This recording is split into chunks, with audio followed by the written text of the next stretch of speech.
paz de nosso Senhor e Salvador Jesus Cristo. Nesse momento, Pai querido, nós queremos agradecer ao Senhor esta oportunidade tão rica que nós temos de poder estarmos reunidos em torno do nome de Teu Filho amado Jesus Cristo e podemos receber do Teu Santo Espírito, recebermos os Teus ensinamentos, nós temos esta liberdade. Amém. Nós agradecendo ao Senhor, nós oramos, Senhor, pelos irmãos que por um motivo ou outro não está aqui participando conosco, mas que o Senhor esteja lá cuidando de cada um deles, dos seus familiares, ajudando eles na lida do dia a dia, Senhor. Amém. Coloco na tua presença o pastor Hélio Pivezan, que vai estar trazendo aqui esse estudo, que estará registrado. Amém. Em oração, eu peço que o Senhor use o teu servo conforme a tua vontade. Em nome do Senhor Jesus Cristo, é que nós louvamos o teu nome e agradecendo ao Senhor. Amém. Amém. Amém. Boa noite, irmãos. É um prazer estar aqui com vocês. Mais esta noite. Para quem não me conhece, eu sou o pastor Hélio. Sou pastor desta igreja, chama a Igreja de Interlagos. Você que está chegando agora, talvez pelo canal do YouTube, nós temos um site www.igrejadeinterlagos.com.br. Lá você vai ter os horários dos nossos cultos. E aí você pode também nos conhecer. Fica à vontade. Bom, eu estou no quarto estudo de uma série que eu estou fazendo sobre a natureza humana. E esse estudo especificamente é a segunda parte que eu vou falar da alma, a alma humana.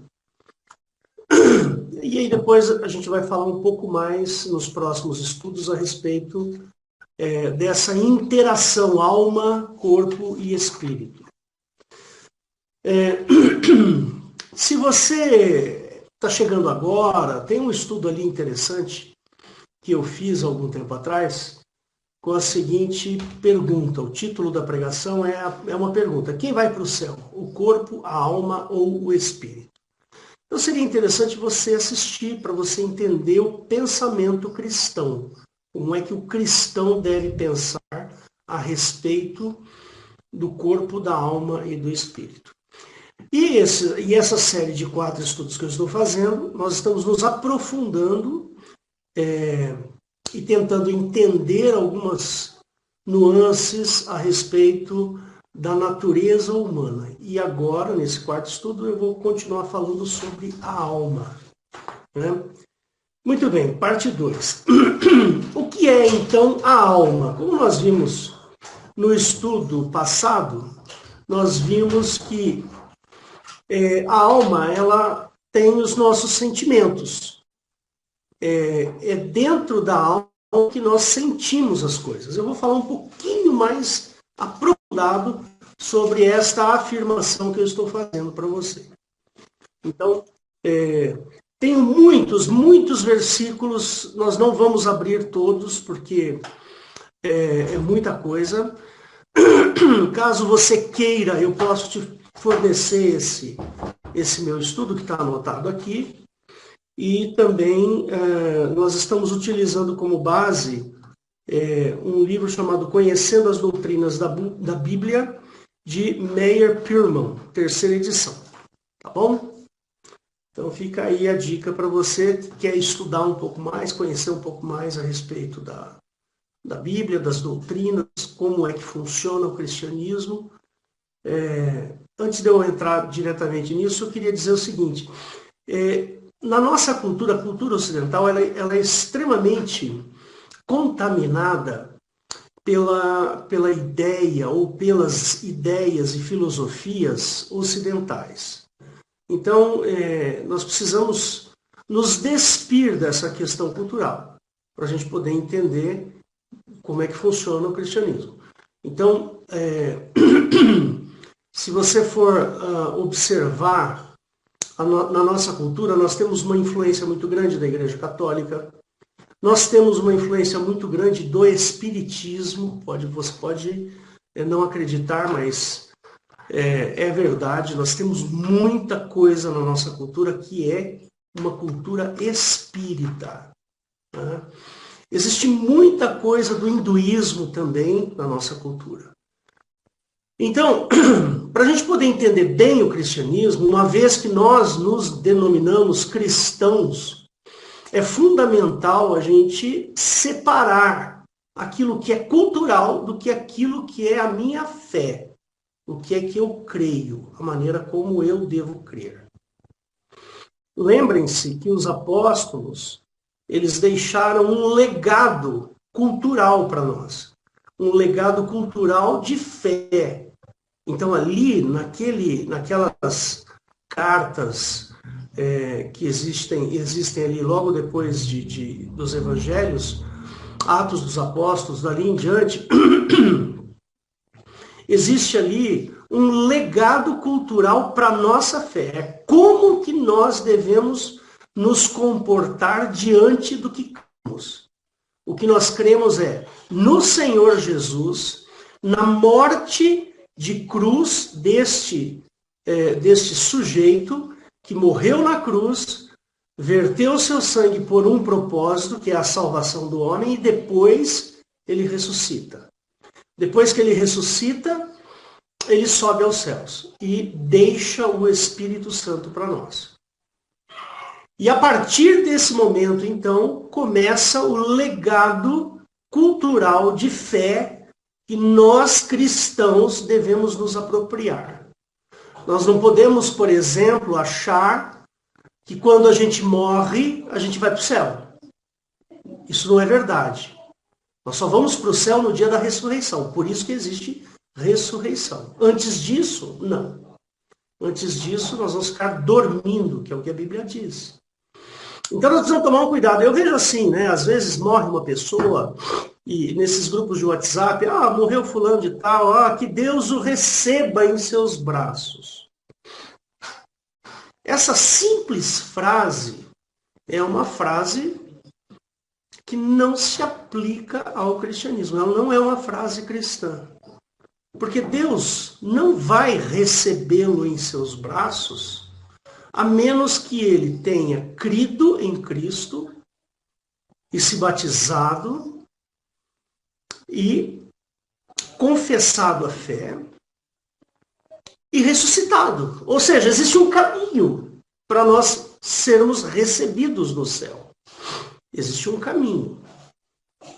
Então, nós precisamos tomar um certo cuidado, porque não, de repente a gente está achando, fulano morreu, ele foi para o céu. Ele era bonzinho, ele era um crente, ele era uma pessoa fiel, ele era um sujeito assim, um sujeito assado, um bom marido, um bom pai, e assim vai. E a gente acha que pelo fato dele ter sido uma boa pessoa, um bom marido, um bom filho, um bom pai, ele foi para o céu. Não existe essa possibilidade. O céu só existe para aqueles que ressuscitarem em Cristo. E a herança do céu, a herança da eternidade, ela se dá pelo meio da fé. Então é fundamental que nós tenhamos o exercício da fé. Esse é o verdadeiro cristianismo. Tá ok? Eu sempre falo assim nas minhas pregações que essa história de que fulano morreu e virou uma estrelinha no céu, isso é para acalentar crianças, mas não é a base da nossa fé, em hipótese alguma. A base da nossa fé é outra. Ninguém vira estrelinha no céu, não, tá? Isso é para acalentar criança, é coisa infantil, tá? O que existe para o cristianismo é a fé em Jesus. O exercício da fé não é por obras, é por exercício da fé. Amor a Jesus, batismo e ressurreição. Aí tem céu, aí tem eternidade. Tá bom? Essa é a essência. É lógico que eu estou aqui fazendo um resumo extremamente apertado, né? Mas precisamos tomar cuidado com isso, porque senão a gente começa a ouvir, e não tem, assim, um respaldo bíblico, não tem um respaldo cultural dos apóstolos, percebe? Muito bem. Então vamos falar sobre a alma. Bom, existe assim, muitos mitos a respeito da alma. A alma, ela é uma parte integrante do ser humano. Tá certo? Então, por exemplo, assim como esta minha mão aqui, ela é parte de um ser humano que está aqui, que é o Hélio. Percebe? Ela é um elemento da existência do Hélio. A alma, ela está contida. Ela não é uma, vamos dizer assim, eu não poderia dizer que eu sou 3 pessoas. Não, eu sou uma única pessoa e dentro de mim tem a alma e o espírito, né? E um não subsiste sem o outro, ou seja, o espírito do Hélio não subsiste, não existe sem o corpo e a alma do Hélio, e vice-versa. Né? O corpo do Hélio não subsiste sem a alma e o espírito do Hélio. Então eles são indissociáveis. Não existe essa desagregação pregada por muitas igrejas. Percebe? É importante salientar isso porque, veja, Jesus nos promete ressurreição, não reencarnação. Ele nos promete uma entrada no céu, que é onde nós vamos nos encontrar com o Pai. Essa entrada no céu, ela não é uma entrada espiritual, é uma entrada de corpo, alma e espírito. Mas lá em 1 Coríntios fala que o sangue, a carne e o sangue não herdarão. Pois é, por isso há necessidade de uma transformação. Essa transformação acontece com a ressurreição de Cristo. Quando o Senhor Jesus ressuscita, o corpo do Senhor Jesus ele é transformado, mas ele não deixa de ser corpo. Deu para entender? Tanto é que Jesus, quando aparece aos seus discípulos, ele tem um determinado momento que ele fala assim: Tomé, põe a tua mão aqui para você sentir que sou eu mesmo. Tem alguma coisa para comer que eu estou com fome. Percebe? Ali naquele momento nos revela que o corpo do Senhor Jesus é corpo, não é espírito, não fantasma. Ele não é um espírito, não é uma alma, não é corpo. Percebe? E eu vou dar algumas razões daqui a pouco para você sobre esses detalhes. Então nós precisamos tomar muito cuidado com essa cultura enganosa que nós temos. Né? No afã, no desejo de consolar as nossas crianças num evento de morte de um ente querido, a gente vai lá e fala assim: ele está com o Papai do Céu. Porque é mais fácil falar isso do que explicar que não, ele está dormindo aguardando a ressurreição, que é o que deveria, o correto deveria ser isso. Eu sempre ensinei para os meus filhos desse jeito, desde pequenininho, sempre. Quando eu me assumi cristão, eu fiz questão de que toda a cultura dos apóstolos estivesse impregnada em mim, na minha esposa e nos meus filhos. É assim que a gente procedeu. Então, nós precisamos tomar um cuidado aí, tá? Nós vamos ressuscitar, mas nós vamos ressuscitar com um corpo glorificado. Mas não deixaremos de ser corpo. Porque ressurreição pressupõe ressurreição do corpo. Tá? Tem 2 tipos de ressurreição, a gente já estudou isso, né? Aquela ressurreição do Lázaro, que o Lázaro morreu, Jesus foi lá e ressuscitou. E aí depois ele deve ter morrido de novo, que deve ter sido um problema, né? Imagina, você morre, sofre o momento da morte, sofre a agonia da morte, que a morte não é uma coisa fácil. Aí vem alguém, te ressuscita, passa um tempo, você de novo tem a agonia da morte. Ou seja, é complicado isso, né? A segunda ressurreição é a ressurreição de Cristo, aquela que Cristo ressuscitou, com a modificação, com a glorificação do corpo. Tá certo? Nós não temos resposta científica para isso, não existe, é uma resposta espiritual. Tá? Muito bem. Vamos falar da alma e o corpo.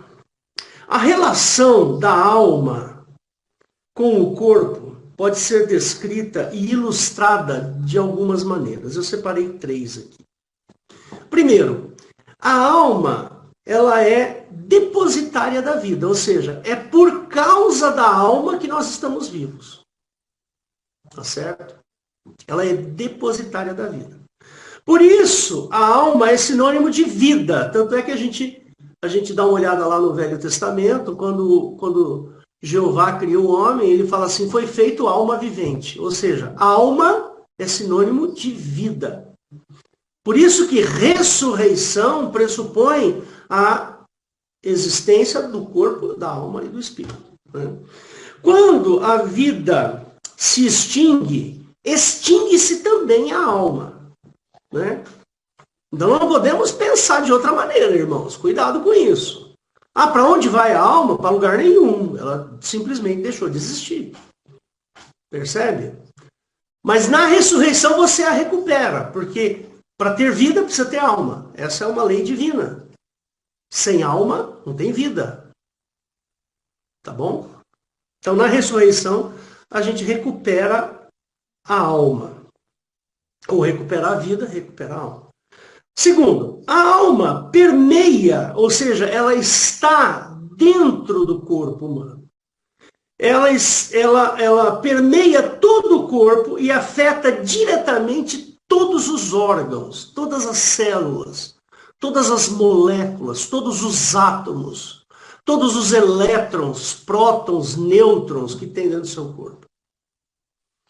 Tudo isso é afetado pela sua alma. Tá certo? E aí, a Bíblia, ela nos dá indicações, muitas indicações a respeito, vamos dizer assim, dessa afetação, né? Se é que eu posso usar essa palavra, não sei, né? Então, a alma, ela está no tecido, ela está na carne, ela está nos olhos, ela está na barba, ela está no bigode, ela está no cabelo, está na orelha, está no coração, está no pulmão, está na pele, está em tudo, né? Então, a vida do Hélio está em tudo isso, ou seja, a alma do Hélio. Ok? Isso explica o fato de as escrituras atribuírem sentimentos aos órgãos internos. Então, você vai ver vários versículos. Eu vou só dizer esses versículos para que, eventualmente, você queira anotar, você volta à gravação e anota e estuda, tá? Então, por exemplo, rins e coração. Você vai ver isso em Salmos 16, 7, 73, 21, Jó 16, 13, Jó 38, 36, Jeremias 4, 19... Jeremias 12, 2, Lamentações 1, 20, Lamentações 3, 13, Provérbios 23, 16 e assim por diante. Nas entranhas, Isaías 16, 11. No ventre, Salmos 17, 4, Jó 15, 35, Jó 20, 23 e João 7, 38. As partes internas ou as entranhas é a expressão que descreve a relação da alma com o corpo. Então, a minha alma está nas minhas entranhas. Ok? Isso você vai achar em Isaías 16, 11, Salmos 51, 6, Zacarias 12, 1, 1 Reis 3, 28. Estas passagens que eu acabei de falar aqui para vocês, depois você volta à gravação e pega elas, tá? Essas passagens descrevem as partes internas como o centro dos sentimentos, né? Por exemplo, não é o coração de carne que sente alguma coisa, mas sim a alma sente por meio do coração de carne. Não sei se fica fácil de entender. Eu sempre costumo dizer que a alma se situa, né? Eu brinco muito e falo assim, nossa alma está aqui no peito, né? Por quê? Porque a gente sente as coisas aqui no peito. Até uma vez conversando com a Eliette, que é médica, eu falei, Eliette, por que a gente sente aqui? Ela provavelmente está ligado aos impulsos elétricos do coração, do estômago e tal. Então essa região aqui, ela tem muita inervação. Então a gente sente muita coisa nesta região do corpo, né? Então quando você fala assim, eu estou angustiado, você põe a mão aqui, você não põe a mão na canela, né? Tá certo? Eu levei um susto, meu Deus, que susto que eu levei, o meu coração está batendo. Você não põe a mão na canela, no joelho, né? Você põe a mão aqui, não é? Tá certo? E terceiro, por meio dos sentidos humanos, a alma recebe e percebe as experiências do mundo exterior, né? Portanto, sentir e ter vontade são coisas da alma. São atividades da alma. Aonde eu sinto vontade? Eu sinto vontade na minha alma. Aonde eu sinto alguma coisa? Eu sinto na alma. Aonde eu tenho raiva? Na alma. Aonde eu tenho compaixão? Na alma. Em que lugar do meu corpo eu tenho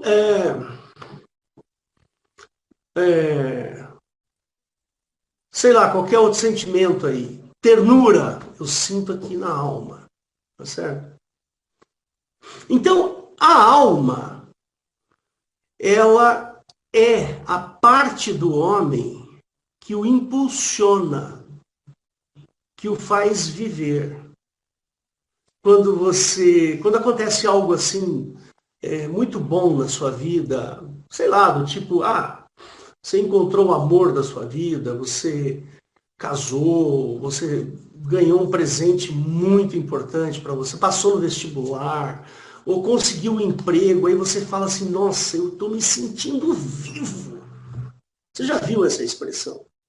Eu estou me sentindo vivo.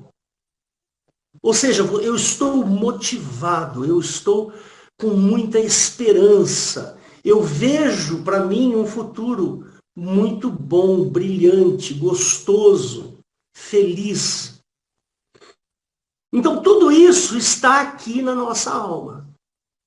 Evidentemente que existe a parte, vamos dizer assim, a parte científica da coisa, né? Tudo que nós sentimos, evidentemente existe uma reação química cerebral, né? Então as químicas que acontecem no nosso cérebro, elas vão provocar esses sentimentos. Todo o nosso corpo, todas as coisas que nós temos, que nós sentimos, qualquer coisa tem que passar pelo cérebro, né? Então, por exemplo, se você pegar uma pessoa com depressão, eu não estou falando de uma pessoa deprimida, é diferente, né? Uma pessoa que passou um estresse muito grande na vida, ou teve alguma situação muito grave, essa pessoa entrou em depressão. A depressão é uma condição médica, é um desequilíbrio químico cerebral, percebe? Né? Então, precisa tomar um certo cuidado com isso, porque muita gente fala assim, a depressão é coisa do demônio. Qualquer doença é coisa do demônio. Qualquer uma. Desde uma simples unha encravada é do demônio. Ou você acha que uma unha encravada não é coisa do diabo? Mas com certeza. Né? E depressão é uma coisa do diabo, sim, mas existe é uma doença e precisa ser tratado, né? É necessário, né? Não é só expulsar o demônio. Ora para expulsar o demônio, com certeza, mas enquanto o demônio não sair, você vai tomar um remedinho ali para equilibrar a sua química cerebral, né? Talvez a Eliette aí, depois ela possa até explicar um pouco melhor que eu, né? Mas a gente precisa tomar um certo cuidado com isso, né? Então, voltando aqui. Se é a alma o local onde eu sinto as coisas, é na alma que reside os instintos humanos, né? É a alma que é detentora dos instintos. Então, o instinto de autopreservação. Vou dar só um exemplo, que depois eu vou repassar aqui. Eu tenho vários instintos aqui, né, que eu vou falar. Está na alma. E a distorção destes instintos humanos é o pecado. Então, por exemplo, existe o instinto da reprodução. Eu, Hélio, aqui tenho o instinto da reprodução, certo? Aliás, eu já me reproduzi 3 vezes, eu tenho 3 filhos, tá certo? Mas, se eu distorcer este meu instinto, ele vira um desejo desenfreado, que é o pecado. Então, se o Hélio desenvolver um instinto desenfreado por sexo, isso vira pecado. Tá certo? E não quero aqui discutir se o sexo é para reprodução, se é para o prazer, não estamos aqui fazendo essa discussão. Eu estou dizendo que a distorção desse instinto humano, essa distorção é o pecado, né? Por exemplo, alimentação. Você busca o alimento, você quer se alimentar. Mas se você começar a comer porque você gosta, porque você tem um prazer, é uma distorção, isso vira gula. Gula é pecado, percebe? Então, vamos lá. A alma e o pecado. O ser humano é dotado de sentimentos e instintos. Então, nós podemos seguramente dizer que a junção destes dois, né, sentimentos e destinos, dão origem à personalidade do homem. Tá? Então, você é o que você é pelo que está dentro da sua alma, junto com os seus instintos. Né? E aqui também eu incluiria o espírito do homem, que é a sede da cognição. Você junta tudo isso, né? E aí você tem a personalidade. Tá certo? A gente poderia dar aqui vários exemplos de personalidades, né? Então, nós podemos mudar a nossa personalidade, nós podemos mudar o nosso jeito de ser a partir do momento que eu controlo os meus instintos. Então, o controle, né, que a Bíblia chama de temperança, esse controle é importante. Quando nós controlamos a nossa alma, ou seja, a nossa cognição, o nosso espírito, ele controla a nossa alma, e o nosso espírito, bem direcionado pelo Espírito Santo de Deus, aí nós vamos ter um bom crente, vai dar uma coisa boa, pode ter certeza. Agora, uma mente, uma cognição, aqui, ó, o raciocínio, deturpado, viciado, distorcido, ele vai procurar a alma para fazer o que ele gosta, quer seja por instinto ou não. Tá certo? Eu separei aqui 5 instintos, mas existem mais instintos, né? Para a gente poder considerar, só para dar uma olhada dentro do Velho Testamento, dentro da criação da natureza humana, esses instintos. Então, nós vamos considerar a autopreservação, a aquisição, o instinto de aquisição, de ter as coisas, a busca do alimento, a reprodução e o domínio. Domínio é um instinto. É natural do homem querer dominar alguma coisa. Né? É natural do homem se reproduzir, querer legar a sua genética. Né? É natural do homem a busca do alimento, a autopreservação. É natural, é um instinto. Se você está ali, outro dia aconteceu isso, né? Até quebrei esse anel aqui, esse ring aqui, ó. Tá vendo? Eu botei até um negócio aqui para segurar o ring, tá vendo? Eu uso aqui para fazer iluminação. Outro dia eu estava aqui trabalhando, aí a Rosana estava indo para o trabalho dela, de repente ela começa a gritar lá fora. Alô, alô, alô, alô! Ah, meu filho, eu levantei dessa cadeira que eu nem vi se tinha coisa enroscada. Eu sei que esse negócio caiu lá pro lado de lá, quebrou. Fui correndo lá, é autopreservação. Eu fui correndo, não pensei duas vezes. Eu ouvi o grito dela, eu vi a bola, eu saí correndo. Eu não queria nem saber. Ela levou um susto lá. Algumas pessoas estavam subindo a rua. Ela assustou, porque ela estava ali no meio de entrar no carro, ir para o trabalho. Ela assustou, acho que, né? Assim, instinto de autopreservação. Né? Lá no Velho Testamento, esses instintos são concedidos pelo Criador ao homem. Né? E se você olhar esses 5 instintos que a gente viu aqui, eles estão nos 2 primeiros capítulos de Gênesis. Tá? Então você vai ver lá, por exemplo, autopreservação. É o que avisa do perigo, né? E nos conduz a cuidar de nós mesmos. Né? Em Gênesis 2, 17, está lá uma ordem, olha, não coma, senão você morre. Está lá, não come da fruta, da árvore que está no meio do jardim, e certamente morrereis. Então, o Criador deu esse instinto de autopreservação. Tá certo? Mas infelizmente ele foi lá e comeu, né? Pecou. Aquisição. Ele nos conduz a conseguir o alimento, a conseguir as coisas. É um instinto. Por exemplo, você está com frio, você precisa de uma blusa, você vai atrás, é um instinto até. Você está com fome, você precisa ir atrás do alimento, você vai buscar o alimento de qualquer jeito. É um instinto, uma coisa que tá certo? Então Adão recebe de Jeová o jardim do Éden. Aqui, ó, você pode comer de tudo, fica à vontade.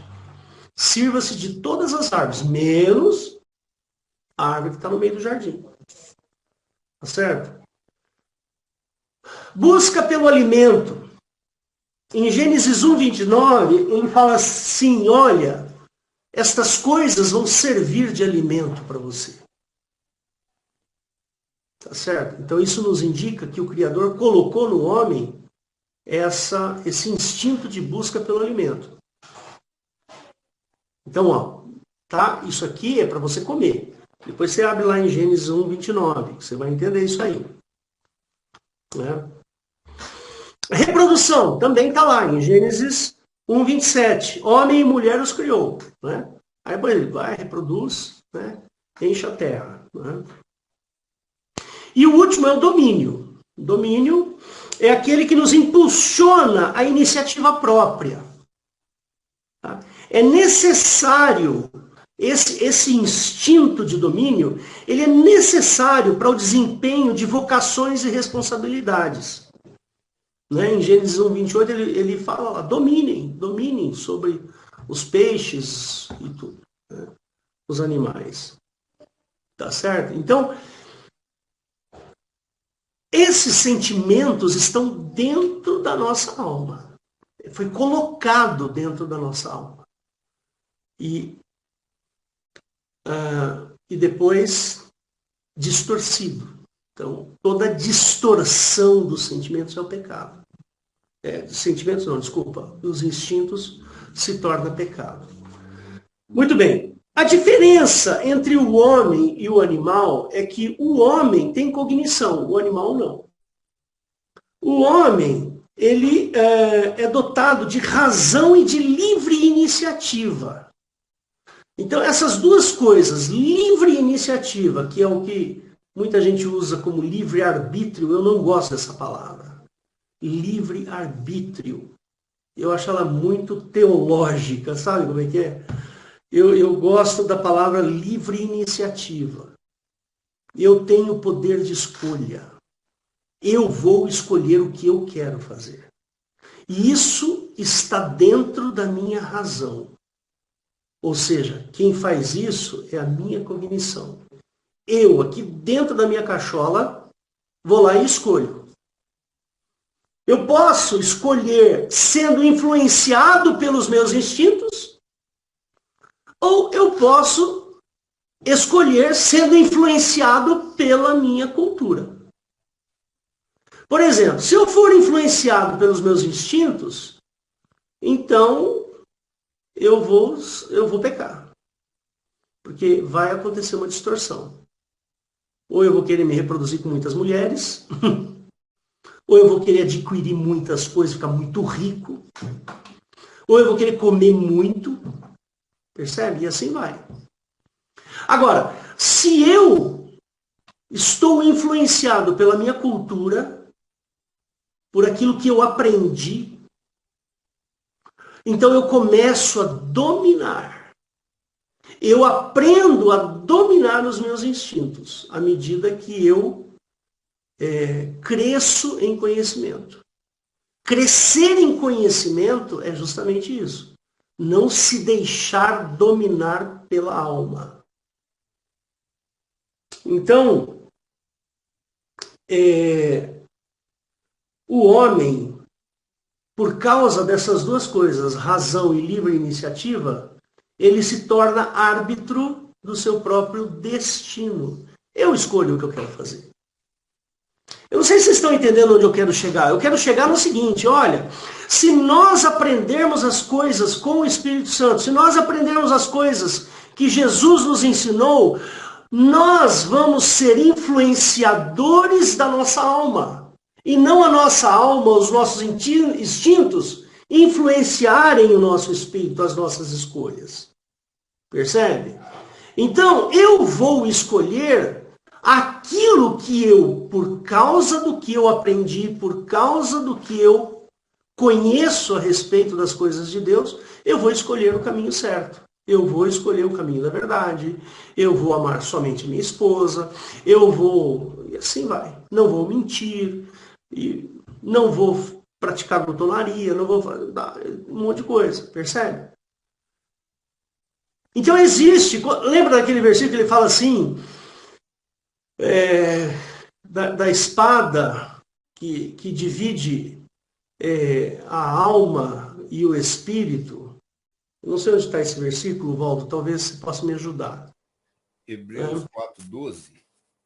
Vamos ver aqui, Hebreus 4:12. Ele fala, é muito interessante isso aí, quer ver? Hebreus 4:12, vamos ver. Hebreus 4, deixa eu ver se é isso. Exatamente. Eu vou compartilhar aqui e vou mostrar para vocês. Espera aí.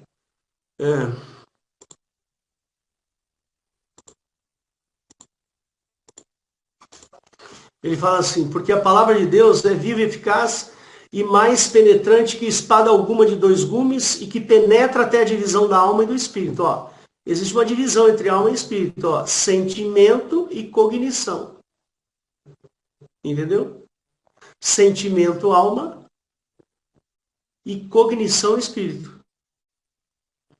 Então, o que a palavra faz? A palavra, ela faz essa divisão. Ela deixa claro quem é quem nessa história. E das juntas e medulas, e é apta para discernir os pensamentos e as intenções do coração. Ó, discernir pensamentos é mexer na parte cognitiva. E as intenções do coração são os desejos mais íntimos do ser humano. Então aqui é alma. Aqui ele fala de espírito e aqui ele fala de alma. Quem é que pode qual é o elemento que pode mexer com aquilo que é alma e o que é espírito? Quem? A palavra de Deus. Esse versículo aqui é um dos versículos mais interessantes, porque a Bíblia está dando aqui elementos para a gente, dizendo assim, olha, faz o seguinte, se encha da palavra de Deus. Porque a palavra de Deus, ela vai colocar cada um no seu lugar.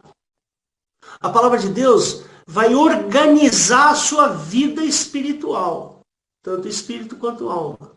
Esse é o sujeito que faz a diferença. Né? Lembra que tem um versículo lá que fala assim, que a fé vem pelo ouvir, o ouvir pela palavra de Deus? Ou seja, a palavra de Deus é aquilo que modifica o nosso interior no que diz respeito à nossa cultura. É pela palavra de Deus que a gente começa a pensar corretamente sobre as coisas de Deus. E não com aquelas coisas pueris, infantis, virou mais uma estrela. Não, é pela palavra de Deus que a nossa cultura vai se modificar. Olha que assunto legal. Eu acho esse assunto muito interessante. Mas vamos continuar, senão não vai dar tempo aqui. Vamos lá. O guia moral inicial para o homem foi a lei dada em Gênesis 3. Então, esse foi o início da guia moral do homem. Antes disso, não existia essa guia moral. Né? E este produziu entendimento e produziu sabedoria. Foi por causa deste guideline é que nós nós passamos a entender algumas coisas do Criador. Né? No relato de Gênesis 3, nós vemos o homem sucumbir às concupiscências dos olhos, à cobiça da carne e à vaidade da vida. Isso está lá em João 2, 1 João 2,16. Foi a alma que optou pelo pecado contra o Criador. E aí eu faço um parênteses. Né? Quem legou a alma ao homem foi o Criador. E esse Criador legou uma alma dominada pelo pecado. Essa é a questão. Foi a alma que optou pelo pecado contra o Criador, que mais para frente é chamada de corpo do pecado, lá em Romanos 6,6, ou simplesmente carne, como está em Gálatas 5,24. Né? A alma utilizou o corpo para promover o pecado. É assim que funciona. Se nós formos pessoas extremamente sentimentais, se nós formos treinados para o sentimento, quem dominará o homem é o sentimento. Porém, se nós formos treinados pela nossa cognição corretamente, então nós teremos temperança. Né? Influenciaremos a nossa alma. Quando surgir um pensamento, surgir um desejo estranho, você fala, opa, isso aí, que coisa horrível, que coisa, não quero nem pensar nisso. Percebe? Ora, se foi a alma que utilizou o corpo para promover o pecado, nada mais natural do que o julgamento de Deus ser feito no corpo. Por isso que é necessário a ressurreição. Deu para entender? Ou seja, a ressurreição só faz sentido. A ressurreição só tem sentido por causa do pecado. Ou seja, o pecado distorceu e levou o homem ao inferno. Mas que homem? O homem inteiro, corpo, alma, porque o pecado é na carne. O pecado está na carne. Então quem é que vai para o inferno? O homem em carne. É o homem, não em carne, mas o homem fisicamente falando. Esse vai para o inferno. Ora, se o pecado está na carne, então o julgamento de Deus tem que ser para a carne também. Por isso é necessário a ressurreição. Talvez a palavra carne que eu tenha falado aqui algumas vezes não seja a melhor, o melhor substantivo aqui. Tá certo? Mas tem que ser físico. O julgamento de Deus tem que ser físico. Percebe? Por isso que nós vamos ressuscitar e encontrar com o Senhor nos ares, como está em Tessalonicenses. Os mortos ressuscitarão primeiro, depois nós. Né? Nós não precederemos aos que dormem, lá que fala. Ou seja, é físico o negócio, só que é um físico modificado por causa da ressurreição de Cristo. Percebe? Bom, eu me baseei aqui em Romanos 8:7, 2 Coríntios 5:10 e João 5:28 e 29. Depois você pode dar uma olhada lá. A carne, mas aí eu estou falando de carne no sentido de depositária do pecado, ou seja, aquela que detém o pecado. A carne é a soma de todos os instintos e é ela que nos impulsiona, que nos leva ao pecado. É a natureza humana decaída pelo pecado que é tida como uma doença congênita e que nos faz escusar. Ou seja, ora, se eu sou um doente congênito, ou seja, se eu tenho a herança, se eu tenho essa doença chamada pecado, e ela veio do meu avô para o meu pai para mim, então não tenho culpa. Percebe? Tem, porque você tem a opção de não ficar com essa doença. A opção que você tem está lá em João capítulo 1, verso 12. Todos quanto receberam, deu-lhes o poder de serem feitos filhos. Então você tem a cura nas suas mãos. Como é que você tem essa cura? Aquele que crê. Aquele que crê recebe um poder espiritual para você se tornar filho. Percebe? E você se livra dessa doença. Que se chama pecado, é uma doença. E essa doença mata.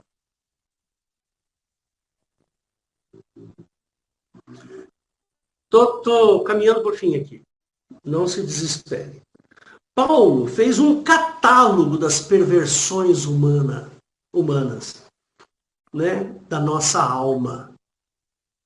Está lá em Gálatas 5, 19 a 21. Lá ele mostra todas as perversões. Né? Vamos abrir lá, vamos dar uma olhada, bem rapidamente. Vou compartilhar aqui, só para você ver as perversões humanas. Gálatas 5, aqui, todo mundo conhece, né?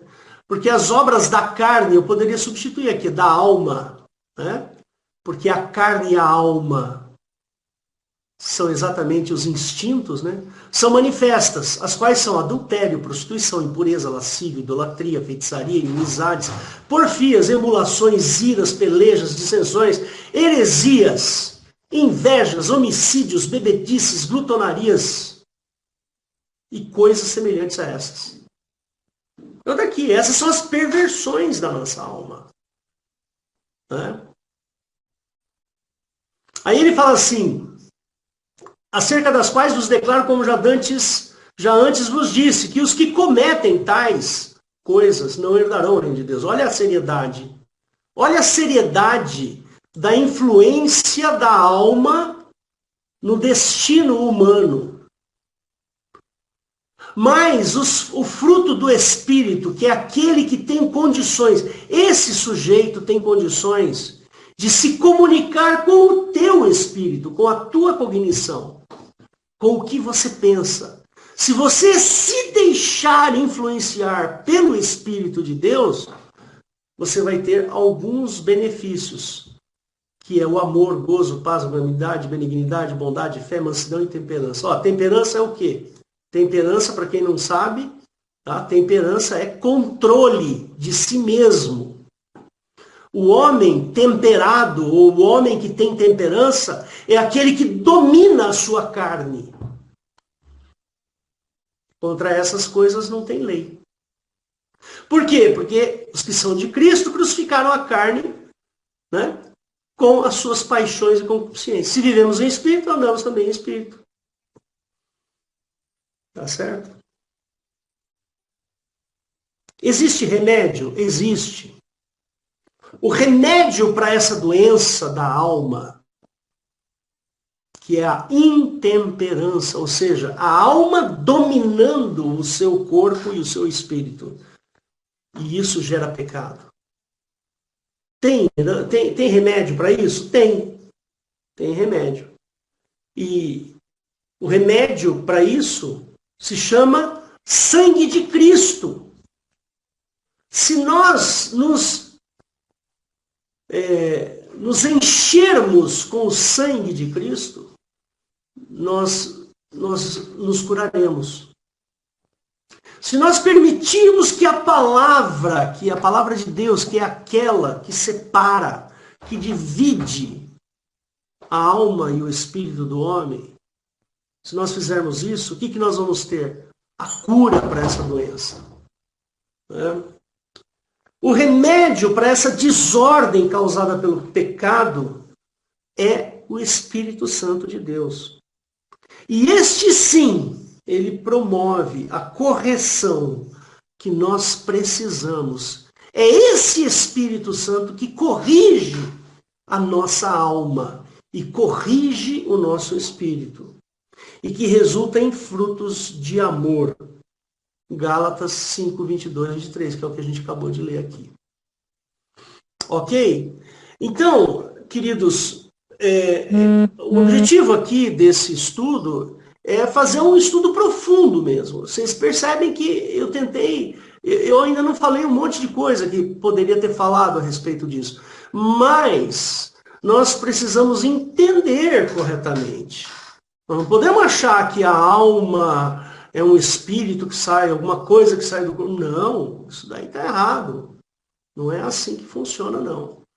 Então, corrija-se, corrija o seu pensamento, corrija a sua forma de entender as coisas de Deus, porque eu sei que existe muita influência, né, do mundo ocidental e do mundo oriental na cultura da nossa fé. Então nós precisamos nos embebedar dessa cultura de Cristo.